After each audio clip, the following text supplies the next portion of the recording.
We'll be sharing this film on our channels and transcribing it, subtitling it, so it's available as a resource later on for people who can't make it this evening. My name's Persephone Pearl. I'm a co-director at ONCA, which is a Brighton, England-based art and environment charity and gallery. We've been working with Jennifer for a number of years now, and we started working with Sarah a few months ago. And so it's a great honour to be hosting this event this evening.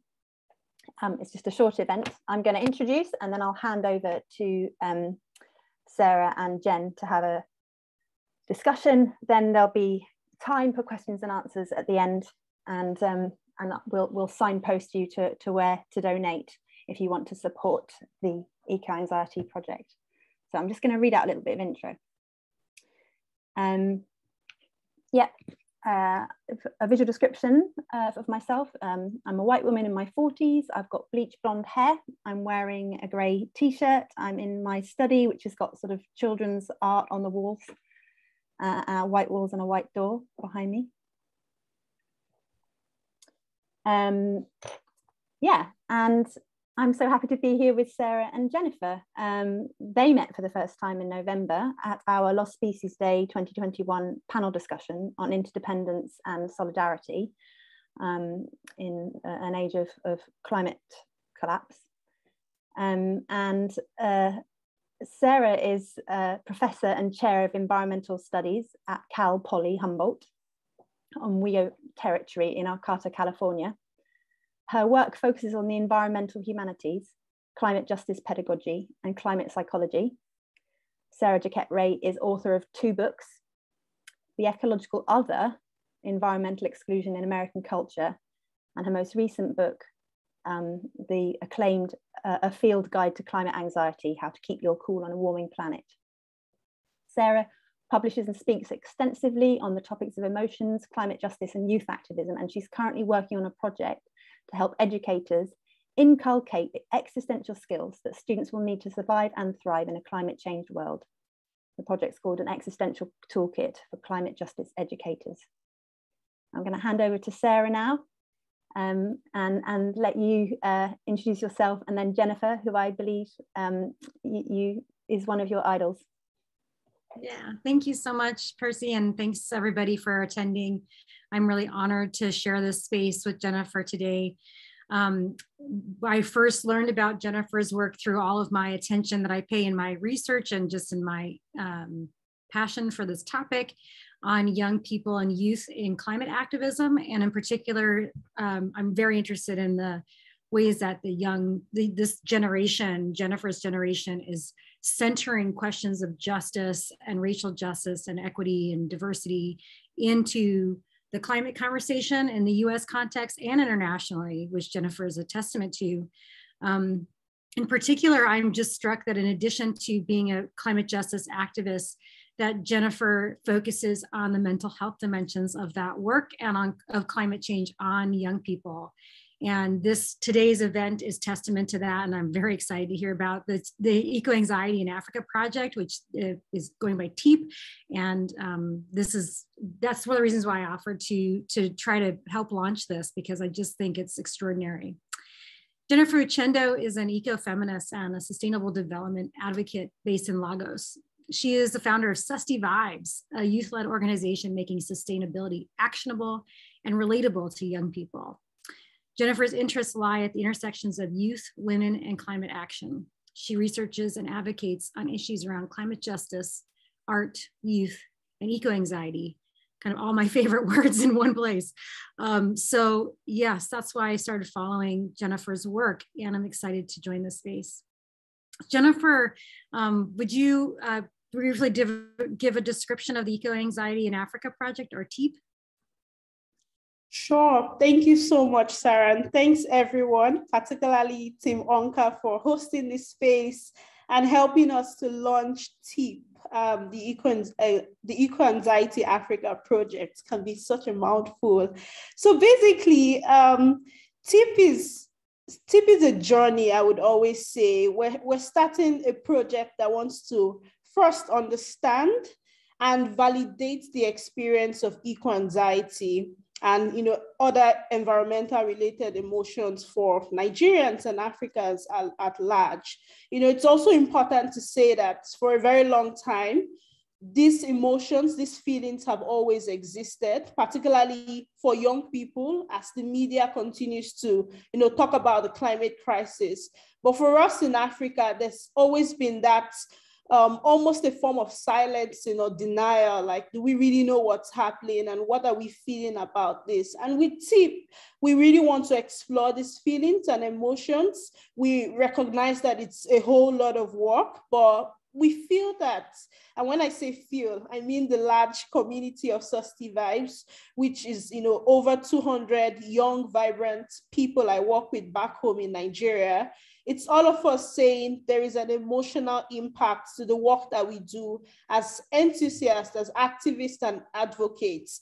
And we want to explore that. We feel that if we have the mental resilience now through the work that we do, we can support other young people. We can, actually thrive in the climate crisis, because really for us in Africa is here. So it's no longer something futuristic. We now need to figure out how do we take care of ourselves and our minds where we are at the moment. So that's what TEAP is about, really.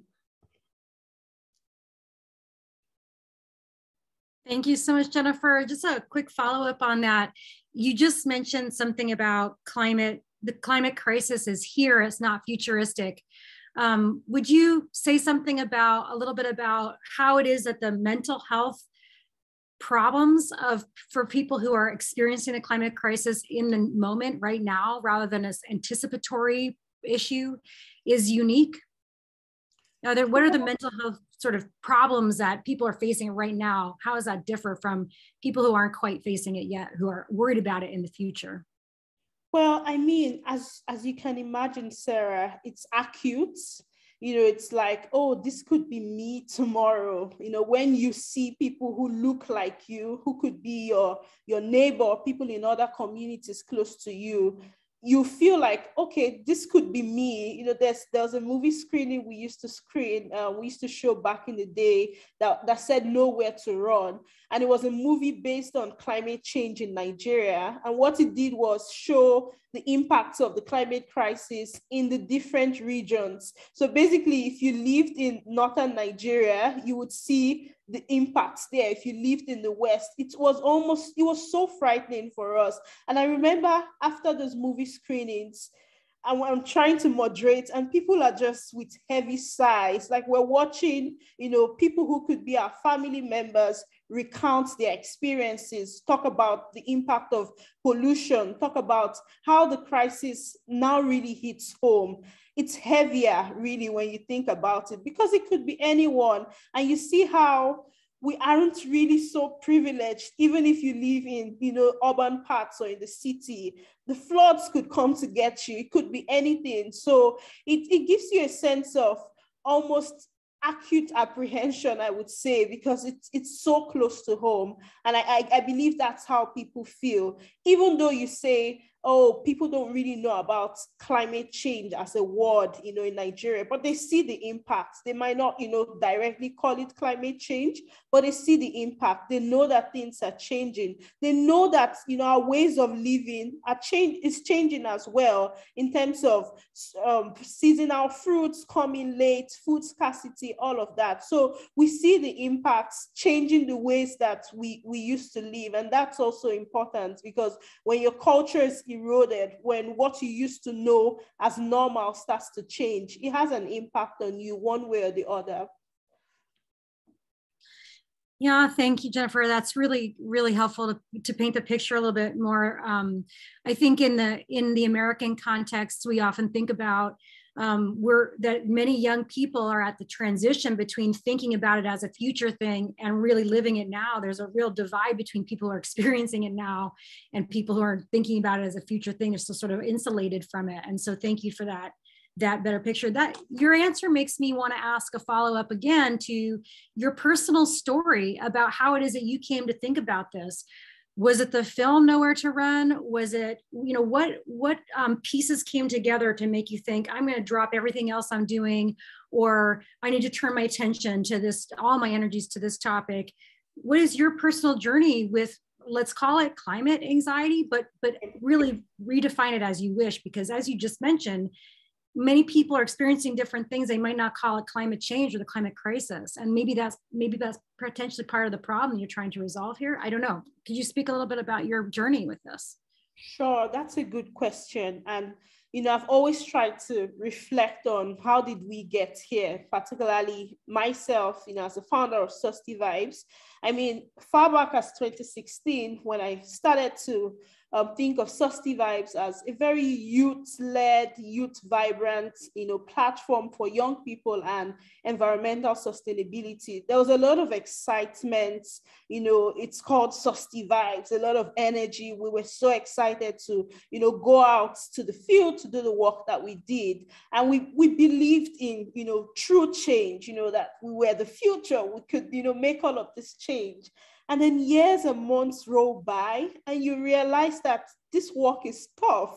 This is not a sprint. This is so difficult. And because I work with a lot of young people, I would get some of them reach out to me to say, how do you keep going? You know, like we go to clean up a location and then you go back there the month after, it's the same. Nobody wants to change. You know, you hear about, you know, government-backed tree cutting, you know, exploration, and they say they want to expand and urbanize and develop, you know, a city or something. And you're like, what about the trees? Can't you hear what's happening? Where's the science to back it? It was so overwhelming that I think in 2018-19, I started to literally Google, like, you know, mental health, climate change. There has to be a link. This is so stressful. There has to be a link. And actually in 2019, we had an event and it was just a space rather than just talking about the SDGs and, you know,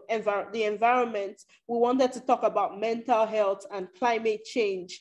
So at that point, Sarah, we had no idea of the word eco-anxiety or climate anxiety. It wasn't, you know, it wasn't a thing, but we're like, oh, we're just going to have this space. You know, we're going to have some yoga. We're going to talk about self-care. We're going to talk about taking care of ourselves and really stressing the fact that the work that we do is a marathon. We're going to keep, you know, doing it. We're going to keep finding support and building resilience in our own self. And we had that event in May. It was done in partnership with a mental health focused organization, which was also youth-led. And I think they also caught the vibe that the work that we did, you know, required some form of resilience and strength. And so after that event, you know, it was such a good time for me where I had the opportunity to get to the UK and do my master's in sustainable development. I had always wanted to have that master's. And then, you know, I'm in the UK studying about the climate crisis, and really, you know, the studies really helped me see the linkages. You know, while I was in Nigeria, you know, I saw all of this environmental impact and it just seemed so unfair and we felt really overwhelmed. And then in the UK, I got to learn about power and climate change. I got to learn about, you know, the exploitative histories of climate change. And it was so alarming because you're like, oh my God, you know, there's an injustice here that hasn't been, you know, sorted out. And why do people why do people have to keep suffering for this? You know, that left me almost shocked, like, oh my God, why haven't I ever thought about this, you know, in this way? Why haven't, you know, climate justice really been, you know, something that's explained throughout or made local for us in Nigeria? And then I also got the opportunity to go to COP, which was, you know, this large climate change event. You know, I thought, oh my God, you know, I'm going to meet all of the big shots, the power holders and all of that.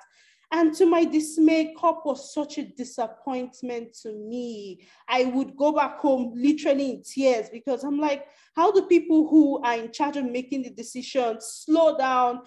They don't take this seriously. I remember a particular meeting where I was asked to speak for about 5 minutes. It was reduced to 3. And the next thing they're like, okay, just speak for 20 seconds. I'm like, oh my God, why did you bring me here? So the tokenism, the gaslighting, I would say, really, really gave me a mental breakdown, as it were. And thanks for spaces like ONCA that were really supportive, because they were just, Percy, you remember spaces where we'd just stay in a circle in the garden and just talk about our feelings.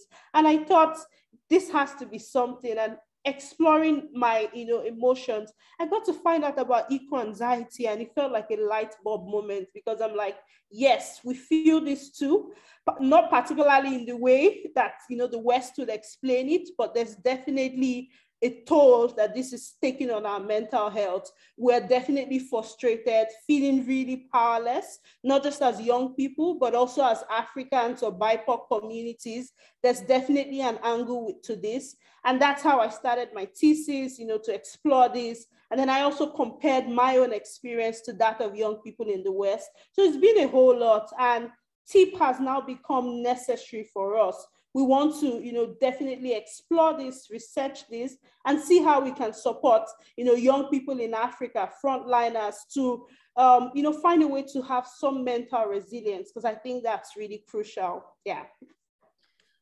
Oh, I'm moved by that story of your frustration and how you got to where you are thinking about this. It makes me want to know, because of course, you're launching this TEAP program. You would love support. You'd love it, some kind of, maybe material support even.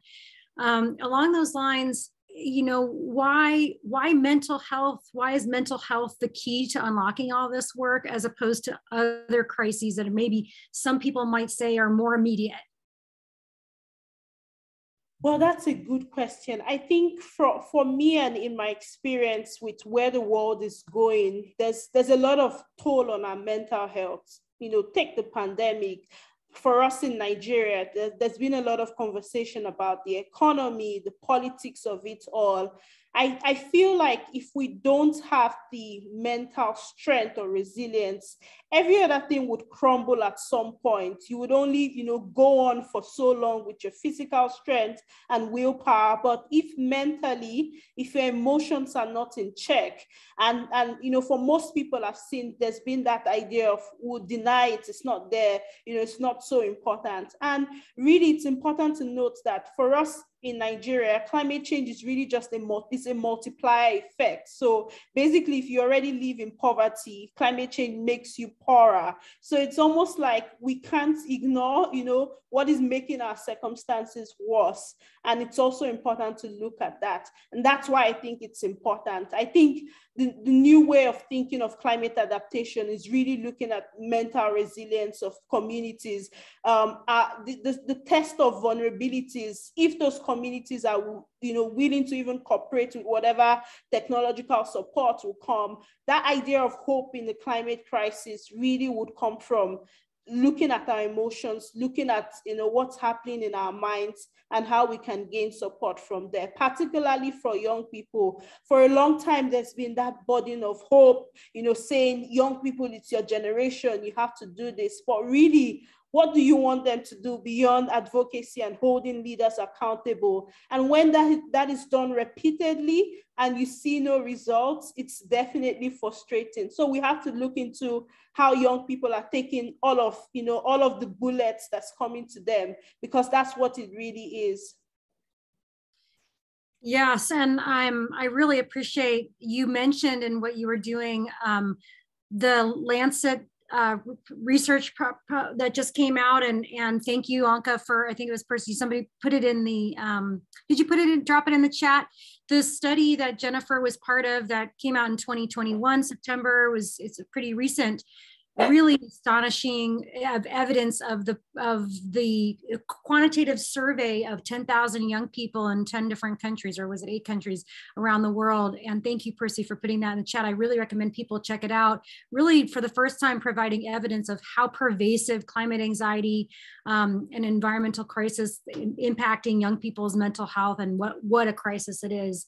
and that anger and sense of betrayal, and what folks in that work are doing, Jennifer's part of it, around the concept of moral injury, which I think you brought up really beautifully when you said you went to COP and what more can you do besides hold these people accountable, right? Thanks for putting that in the chat if people want to look it up a little bit further. One of the things that you're talking about is how climate change exponentially compounds. It's a multiplier effect on existing inequalities, and sometimes people might not necessarily notice the additional compounding effect of climate change because they're already in existing inequalities that they've been working on for some time. The mental health dimension, you just made a really great argument for why put resources into mental health, as if you had to choose among places to solve these problems or leverage points of change, why would mental health be a place that you put money into? Thank you for responding to that. I of course agree with you. I just really wanted to give you a chance to make that case too. The mental health story is such that there's a lot of discussion about climate change and climate injustice having a mental health impact on people, especially young people. But the less of a story is how important mental health is in order for us to be able to mitigate and address climate change. And so thank you for really spelling that out. We need these resources. That's the root foundation of all of the other things. We can't do any of this work unless we have these mental health resources. So you beautifully articulated that.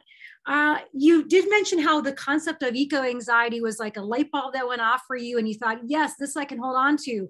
And I love that because in the world of emotional intelligence and mental health, there are these like emotion wheels and lists, so we can get very granular about emotions and how important this kind of emotional intelligence is for our effectiveness and our capacity building.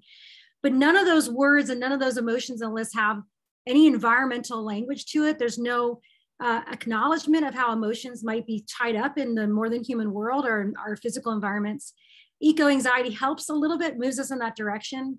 But in a recent Yes Magazine article, I love this article because of course it was saying something similar to what I've been trying to say too, which is that eco-anxiety is not a universal emotion, and we have to attend to different people's positions with respect to privilege and power and access to climate mitigation.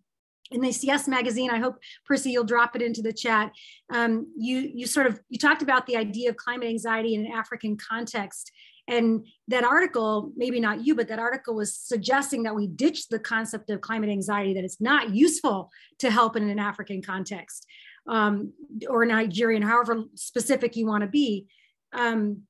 Where do you stand on, is it a useful term, or is it just sort of a waste of time to even discuss it? Well, yeah, I remember the interview with Yes Magazine, and I think the argument was that climate anxiety was white, as it is, like it was a white concept. Now, it's basically, I would answer in two ways. For me personally, when I got to learn about eco-anxiety, I felt validated in the sense that this is a feeling, this is a concept that is real, and this is something that we experience.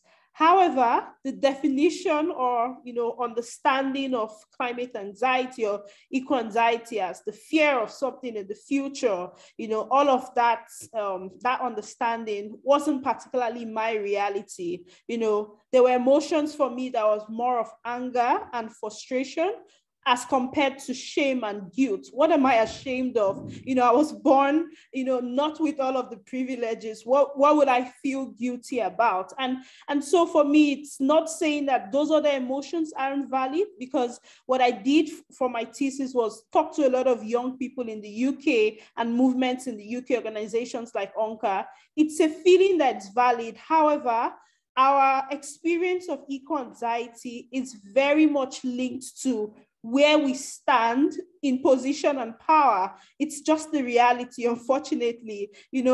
It's just where you stand. If you're feeling it quite more acutely than others, then you have a different emotional response. It's just to say that we can't box climate anxiety or eco-anxiety, as it were. It's a spectrum of emotions. And I've seen some intellectuals put that, to say it's a spectrum of emotions. Sometimes, even in my experience of eco-anxiety, I feel really inspired by the work that I do, but also on the flip side, I could wake up feeling overwhelmed and burned out at the same time. So it goes to say that it's a spectrum of emotions, and even further to say it's valid and it's okay, because if you heard or saw that your house is burning or it's about to burn, you would have an emotional response to it. However, close the tale is, or the future is about to be prescribed to you. If it's already burning, you would literally be crying and you feel helpless. If it's about to burn, you would also be worried, have sleepless nights and feel, what could I have done better? What did my parents or ancestors do, as we see within the climate crisis? So it's the same thing. So definitely not one size fits all, but it's a feeling that because we all share, we're not all the same, but we're all humans and we all share a connection. And that's where I think the idea of solidarity would come in. We can all feel this one way or the other, but definitely there's no one size fits all. That's the central argument. I love that, Jennifer. You just really helped me answer that question for myself. I've been puzzling on that one for some time. So thank you for that. I will try to spread that word widely too in things I do. All right, I'll just ask one or two more questions and then open it up for chat. So please, be prepared for that, audience members. My question for you is, it's a little bit different angle here, but it's related to emotions, of course. What is the story that you would like your generation and the people you work with to be living in? In other words, the story that we hear everywhere, and of course COP did it too, is that everything is really, really terrible. It's inevitable. The IPCC reports tell us these stories about inevitable doom. In an American context, sociologists have shown that more Americans can actually imagine the apocalypse than they can imagine a post-fossil fuel society. That's a self-fulfilling prophecy kind of a story, right? The story we live in really determines what we do. If we live in a story where we can't even imagine a future, much less desire the future. You talked about thriving in a climate change world, right? That takes living in a story where that's possible. What's the story you want your peers to live in? Oh, that's a very good question, Sarah. Beyond, wanting my peers to thrive in a climate change world, I think it's really for us to see progress as we, move on with the work we do, be it activism or, just seeing progress as we move. And a good example of that for me I also attended the last COP in Glasgow. And I remember being in a room listening to a young person speak, and I could literally recite with her, her speech. She was asking for leaders to be accountable, listen to young people. And I really would like a world where we no longer use that narrative continually, because I think it's really stressful that we continually say, listen to young people, include young people.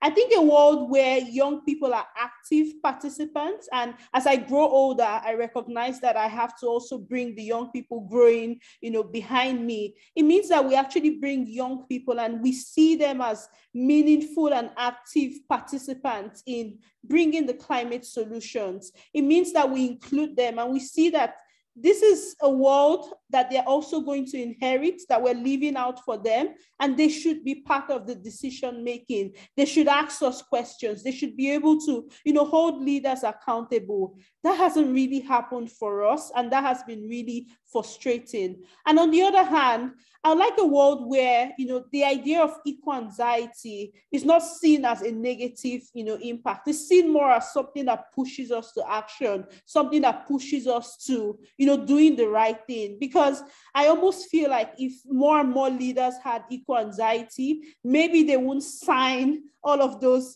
policies that don't do the planet good. Maybe more of us need to have eco-anxiety and feel worried and feel that panic and sense of urgency, that we all feel. Maybe that would spur us to action. That's what progress looks like, however we see it, that's how we can thrive.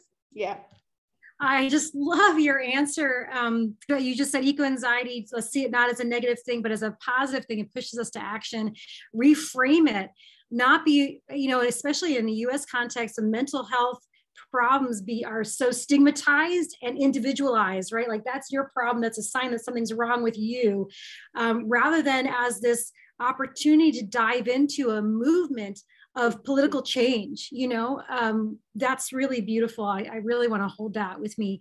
And also what you said about, in the beginning of what you were saying, that the various ways that people get to these emotions is sort of irrelevant. It's a capacious enough term to include all these people, and we should use it for solidarity. And of course there's nuance to it. Of course there's going to be a lot of variety in there, and your emotions are going to be like a roller coaster too. You know, it can all be included in there. And rather than try to parse out the differences and talk about, well, this makes you privileged or this makes you, separates you in this movement, think of these, try to find the ways that we can use the emotional knowledge and wisdom around this to come together. I thought that was really beautiful too, what you said earlier. I'm going to leave with one final question, which is kind of a strategic question that I hope leaves your audience thinking about, the uniqueness of this work. I really see what you're doing as extremely unique. People will come to me and say, where are people doing the interface of climate, justice, and emotion? And I think, there aren't that many, right? Yeah. That's something you're doing. That you're very unique in that kind of Venn diagram of an interface of those three areas of research and advocacy. So the question I want to leave for you, which I hope helps your audience members too, is what will it take for African youth to feel resilient, to build the future they desire? I mean, that's such a huge question, and I don't mean it's easy. Yeah. What will it take? Well, it'll take some resources, of course, but yeah, what resources? Where are they going to go? What do they need to do? What's the work that the resources will do? Well, I mean, I've always thought that, that idea of, thinking outside the box, seeing what's happening in the West might not be what, we need. We have to start looking at not just nature-based solutions, but also indigenous and local solutions and ideas. That idea of, being told what to do and what to think, I think African youths are moving away from that. And we're thinking more of experimentation and trying out, our own things. And I think we need more of that. And resources help you to experiment, because in that space, it's okay to try and fail at something. And I think we need more of, that experimentation. I was looking at responses of young people from Africa recently talking about eco-anxiety, and some of them talked about how they think that some climate solutions would be truly African, like looking back at African cultures of conservation and how we used to do things before, and they think that needs to be relooked at, because we have our histories that have been covered up, silenced for so long. And I think African youth want to go back to our roots and look at what can we do in our own way to, help the planet and help us thrive in it, really. Because really, when we do all of this, it's for our own selves, it's for our future, it's for the families that we look or think about having, in a couple of years. So it's really doing things for ourselves in our own way. That really reminds me of a parallel conversation that's happening in the US, or maybe I should say debate, not conversation, around, climate change. Is climate change causing inequality, or is the root cause of climate change these kind of historical inequalities like colonization, slavery, the removal of indigenous, life ways and, more sustainable ways of being with the natural world? And this idea of, if we want to address climate change, we really have to actually undo these violences of colonization. And it's a parallel conversation happening here. And I think that's really powerful, because the dominant narrative says fix climate change and it will trickle down and affect the most vulnerable, and that's good for them. Whereas the other alternative way is to fix injustice to address climate change, and that's a real debate. And I'm personally on the latter of that side. So I love to hear when you say something like that. I think, yes, absolutely, we need to address injustice in order to address climate change. So I asked you what would it take, and you told us what your generation wants to do, and what resources they need to do it. So I really hope that inspires folks who are in this room right now.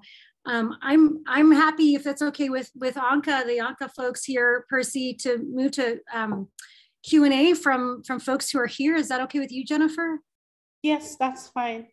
Is there anything you'd like to add that you feel like I didn't quite get to, that you want to make sure happens? No, I mean, I think particularly for Africans on this call, is to say that, really it's a journey for us. And I've seen, some colleagues in South Africa also looking at this, concept and trying to see what it means for South Africa and to Africa. It's really a journey of, we need to tell our own stories. We need to be, true to ourselves and, do away with the idea of being told what to think or what to be, and I mean, we realize that the climate injustice is there, it's happening, but we now need to look at those root causes. What happened? How is that enabled? Is it enabled by, a lot of just taking whatever is given to us and not just wanting to think for ourselves, as it were? And I think by looking at our emotions, by going back to our mental health, we can now start to build the confidence, that idea of empowering young people, empowering people to, think about resilience the African way or from an African perspective. Yeah. I love that. I love the one of the questions I had written in an original draft, which you answered in sort of several places, but I really want to lift up of what you're saying, is that there is an African way of doing this because there's a different story happening there. And that this can't just be something that happens from some global, COP kind of place. This is going to be happening in different places. And as is climate change going to be felt very differently in different places too. So because we have we don't have so many people to make a conversation unwieldy, Jennifer, would you be okay if Percy or I called on people who can just chime in to talk, or would you like to navigate from the Q&A in the chat? Yeah, sure. Yeah, if people have questions, happy for us to have a discussion. Yeah, that's fine. Yeah. So we had one question in the chat. I know, Beth Carruthers, would you be willing to speak? Sure. I'm not, sorry, really congested here in rainy British Columbia, Canada. I just wanted to, I came in late, so I felt that I was more in a listening mode than a speaking mode. But I've been familiar for a really long time with the work of Platform London, which is at least 40 years old organization out of the UK, and it's been really successful in leveraging change. And they had they're very involved in oil extraction, climate change, and they did a very long campaign in the Niger Delta. They're very concerned with social justice and what's been going on there. So I was just really interested in whether or not, I'm always interested in seeing how people might connect up and sort of build a more resilient and diverse place from which to move to take action that might be more effective, and Platform might have some resources available. That was what was on my mind. Thank you very much. Did you want to respond to anything there, Jennifer? Are we ready? Do you want to open up for, put a message in the chat that people can just raise their Zoom hand, and we'll just jump in. Yeah, sure. Thanks, Sarah. Thank you so much, Beth. So I remember when I actually started this work with Susty Vibes, and we took a trip to the Niger Delta, a colleague and I, particularly to Ogoni and River State, which was literally the heart of the pollution.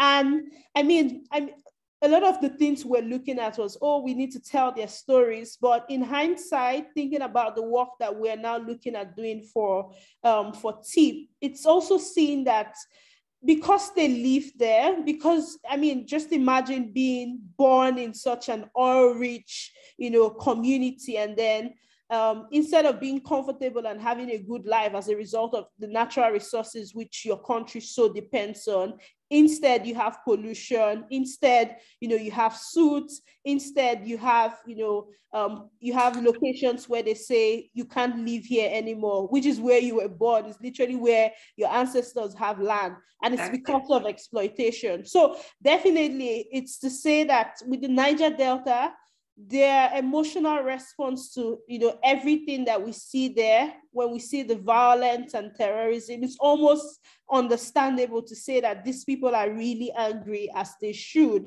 And it was just eye-opening for me to look at it from that perspective, that there's really anger, and that's why there's that sort of force of aggression, as it were. And many years later, when we went back to do a project with the young women instead, we also saw that almost sense of aggression with them, saying this is our rights, like we shouldn't always be. It's that idea of empowering people who already should be powerful, who should be okay with themselves, saying we were not naturally vulnerable. Systems have made us vulnerable, and that's upsetting. So it's good to hear about the work of that organization. Definitely would be looking to support more young people in the Niger Delta and move them from that anger, looking at how we can transform that anger to something more productive and helpful. Something more on this that might be apropos is, I live in Canada, where the Beaver Lake Cree have been fighting this kind of occupation and the poisoning of their livelihoods. And their sovereign territories for a very long time, the extraction through the tar sands, which just takes out the entire boreal forest, uses the water of the Athabasca River to poison and to create these poison lakes that you can see from space, which we have no idea how to bioremediate at any time in the future. And people are dying of strange cancers. People have been silenced. Even doctors who have spoken out have been jailed and oppressed by in Canada, this happens. There is probably, in fact, the guidelines of the Canadian Indian Act were used as the basis of apartheid in South Africa, to give you an idea of how Indigenous sovereign nations are treated in this country. So the tar sands is a really big problem here. So I think that there is a lot of strength now in Indigenous voices coming forward, and that might be a really strong connection for you, because there is some great similarity there. And there's a lot of push through the courts now for reconciliation. And it's, industry rules the roost still here. This is a colony, right? Mm-hmm. Jennifer, I had a question in the chat about, it seems like it would be a good opportunity for you to spell out what you think of as TEAP's ideal plans. Where is TEAP going? What's the next, 1-year plan, 5-year plan? How are you going to build this out? Yeah, that's a good question. I remember being in a meeting earlier this week with some of our, project advisors and the team, and we want to do more and more advocacy of saying, this is something, we feel this too, a lot of validating this experience, but at the same time, we've already started putting out links for surveys to really, really understand how young people, particularly in Nigeria, as is where we are, feel about this, if it's something they relate to, if they have heard about the word before, just really going into the research and with as much details as possible to say, we really just want to find out where you are, what you think about this. And we recognize that it's not just a direct, environmental, challenge. It's also the ecosystem, as it were, where we live. So if there are other issues that are, adding to the anxiety, what are they? And so we just sort of recognize what action could look like. Could it be going for a protest against police, brutality? Would that help, make the environment saner for you? Because really the idea is taking care of ourselves so that we're able to take care of the planet in every way that, works for us. We're able to prioritize the right things, because for us in Nigeria, sometimes we go out for outreaches and we talk about recycling and people are like, we're looking for money, what's recycling? So it's how how do we think of a better, future where sustainability is actionable, where being responsible, and doing the right thing for the planet is just commonplace, basically. So it's a lot of thinking. It's a lot of, webinars, conversations. We want to do something around climate denial and how that could be, a real and interesting emotion for Nigerians, just sort of numbing whatever it is they know because they don't want to have to deal with it. Looking at, all of that spectrum of, do you even know what's happening in Nigeria in the climate space in terms of the country's plan, and how do you want to support? What are your thoughts? Just really making sure that participation is possible and creating more and more spaces to, validate these emotions and, support people. That sounds so important. The research dimension, just to even get the lay of the land. What are the emotions people are feeling? Is it climate anxiety? How does climate anxiety show up in your life? What are the immediate things that you would need? What would it take for you to feel resilient so you could do this work, right? I mean, that's the question I asked earlier, but that's what you're asking. You want to ask everybody. And then it becomes action items, right? The answer to those questions become prioritizing. You can get to work on them. Yeah, thank you so much. If there are any other questions, now's a good time or comments from the rest of the folks who are here.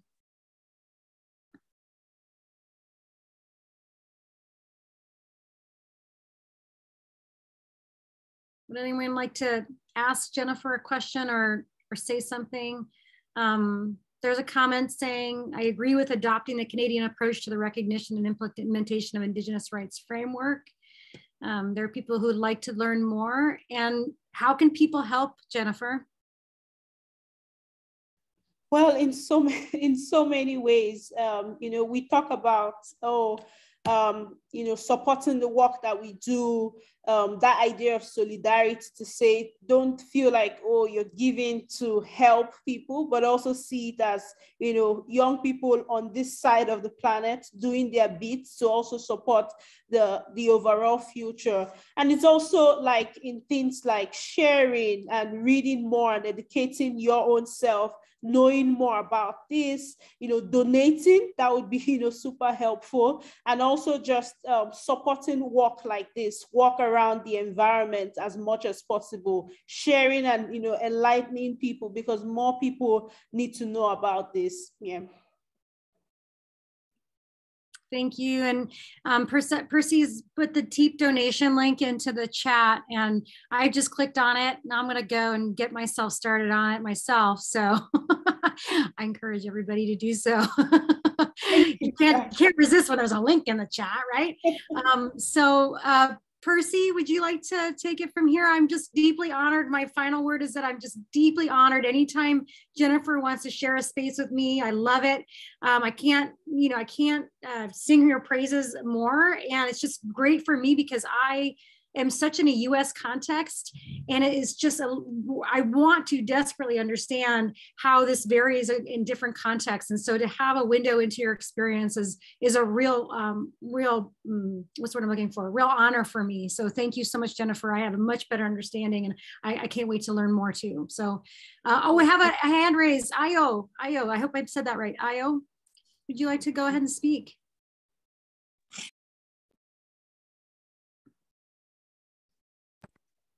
Hi, hello, can you hear me? Yeah. All right, great conversations so far, Jennifer and Sarah. Thank you so much. I just have, I don't know if it's a question or a contribution. So I've been following as much as I can and about the whole conversation about mental health and climate change and, environmental sustainability, and how we that were advocating for environmental sustainability and like proper behavior in the environment, how it can actually weigh us down in terms of mentally. So my question is, if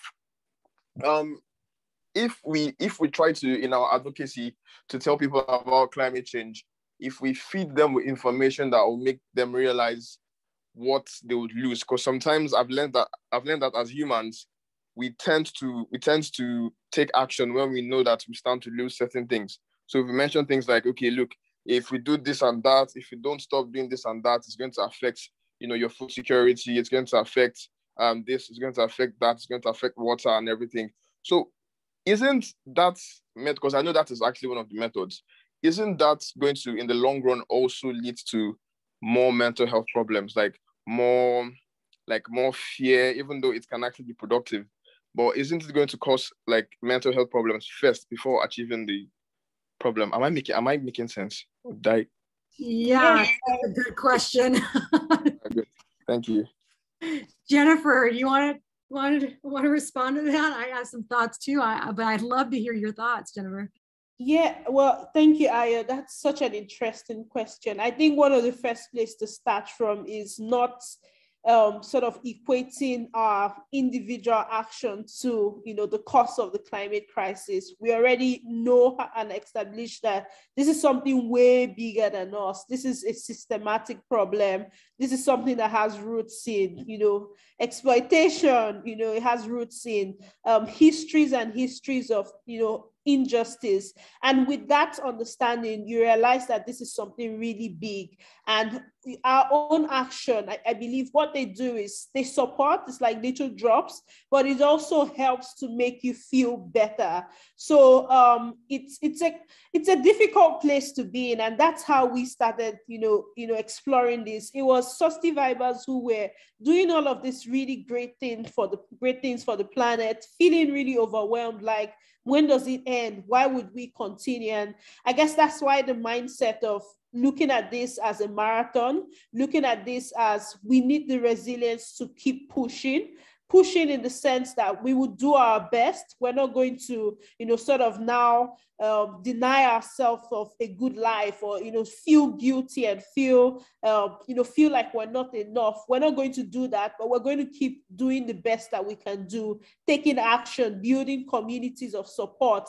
And that's what resilience, really looks like. So it's just really knowing that there's a thin line. And that's what the idea of, wise optimism comes from. Are there times where we just want to rest and think of all of the good things we've done so far? How many, communities have been impacted? And then are there times where we really want to go out and, do all of the work that we do? So it's just being wise and taking the balance, moving from hope, action every now and then, and saying it's okay to, to take a breath and just, because you need to be alive, you need to take care of yourself to look after the planet either ways.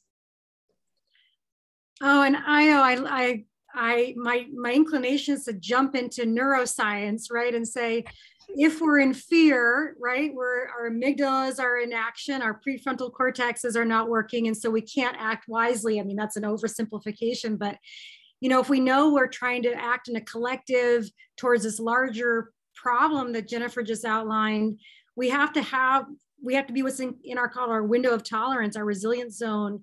And the trauma of fear, especially if it's chronic, can really deplete our ability to act wisely, but it also has knock-on health effects. I mean, our immune systems, our organs, all kinds of things can be deeply affected by just that stress of fear that you mentioned. So I hear what you're saying, and I agree with you.